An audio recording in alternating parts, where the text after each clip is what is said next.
Welcome to Grung TV, the entertainment hub for news, views, reviews, and gossip. Don't forget to like, share, and subscribe, and turn on your notification bell. So still do not plan to publish those which I personally reported to the police in 2018. For clarity, however, the emails were sent to me on August 6, 2018 and September 23rd, 2018. I've decided not to release them as I am not trying to litigate the matter in the court of public opinion, having decided at the relevant time not to take the matter before the court itself. I will, however, share some details simply to support the veracity of the existence of the emails and for your understanding in the context of the threatened big payback which was to come and the odd content of the emails, I felt concerned for my safety. The title of the first was, in caps, Corruption, suspension points, Bruised Karma, largely about matters unrelated to me, but having a section about a gleeful opposition senator mercilessly calling me out for sotto voce mumblings of flexi-rape from my seat. The latter phrase indicated that the flexi-rape debacle was still a concern for this person, and he still saw me at the heart of it. The second mail was of greater concern, and more so given the paragraph from the previous one.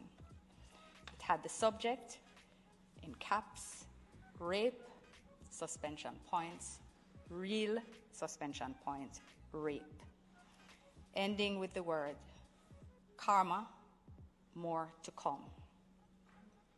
I replied only to that email of the 23rd on the same day, advising him to cease and desist from writing to me. I also sent the emails to the police.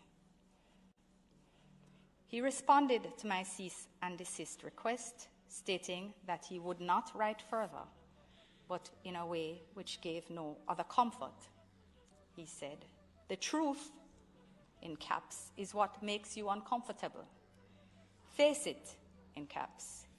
"You will have to live with it uncomfortably. You will never," in caps, "be allowed to forget," and stated that he was, and I quote, "satisfied that my message has hit the spot." I therefore shared this response with the police. I had been on government business. I had been away on government business.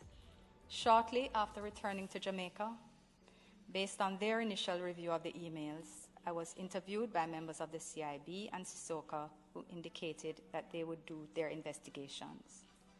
Subsequently, having been assured that the police were taking the matter seriously and noting for what it was worth that he said he would not write again and had not since, it was determined that I would take extra precautions for a while, and I advised the police that if he wrote again, I would notify them immediately for the matter to be revisited.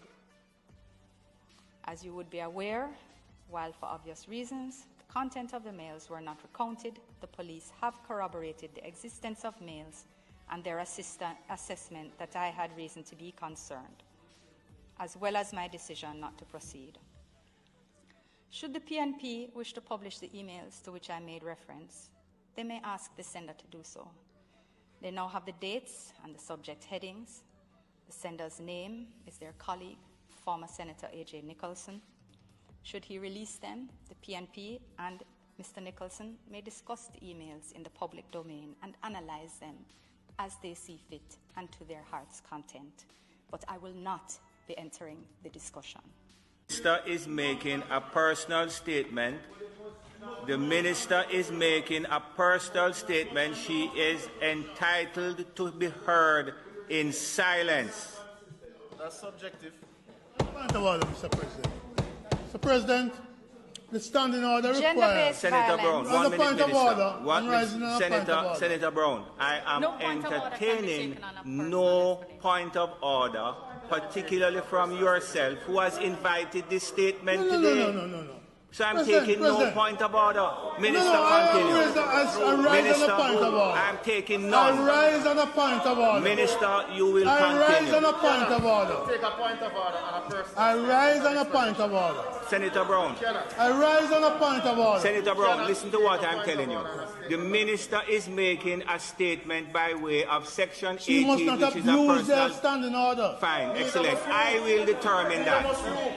Mr. President, Mr. President, a point of order on with respect, Mr. President, a personal explanation. No controversial matter may be brought forward. Mr. Bunting, with the greatest of respect, every personal statement that has been put forward in the Senate in the years that I have been here have been controversial. No. Minister, it is usually withdrawing something or Minister will continue and be heard in silence. controversial and you're allowed to be heard. But you know, Mr. You are the person, Senator Brown, who invite the statement and you are now saying it is biased. You have done enough damage to yourself, the People's National Party and the Senate.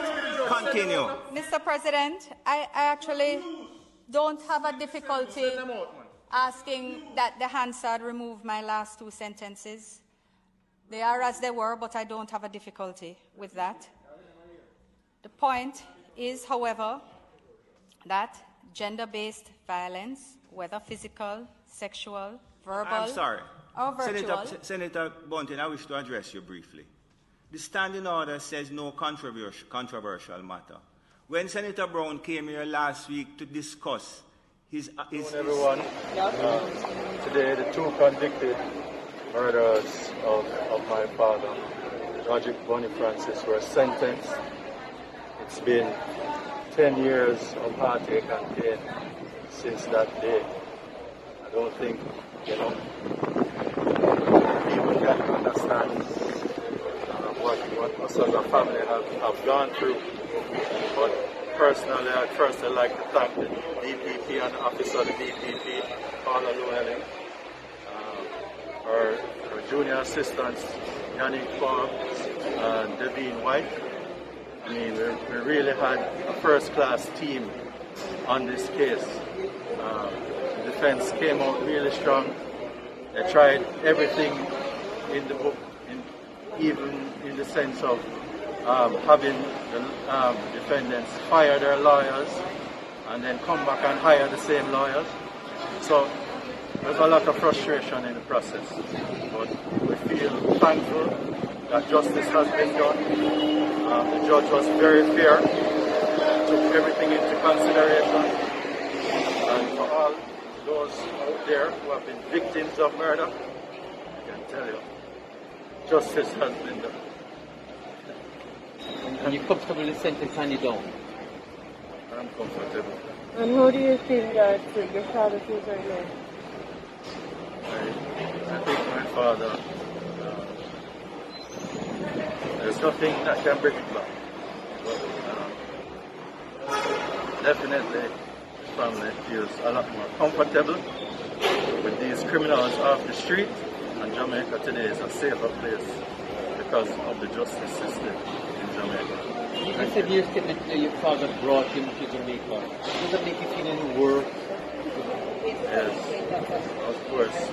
He's trying to say that that is not the case. But he was there at my father's factory every day, 1 Street, managing all the divers from overseas, right? But he's a liar, he's a criminal, so what do you expect from him? So it's the ultimate betrayal, knowing that this man here, right, who you have known from a child, sat down with him day and day in the office, even the year before, right, the murder. The year before the murder, I sat in my father's office with him, and I told him, right, that I heard he was working for Frank Cox. I never seen him since that day again in my father's office, right?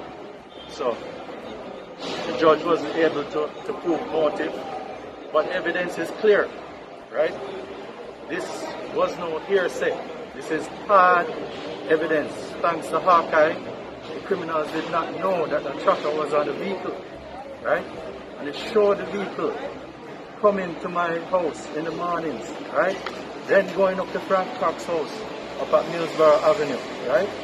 And then going back to Allardyce where Batista lived, right? So things, it was an educational process. It's not everything that you can say in court, right? We couldn't tell the judge that we were threatened before we knew about the threat. And it was not only on my father, the threat was on me as well. So imagine now living with these dangerous people for 10 years, right? 5, 6 of those years, those criminals on the road. And you know what it is like for witnesses in Jamaica. So, I don't know. We need some kind of reform in terms of how witnesses are allowed to testify here in Jamaica. And, 10 years, people have migrated, witnesses have died, a lot of things, but their hopes were crushed.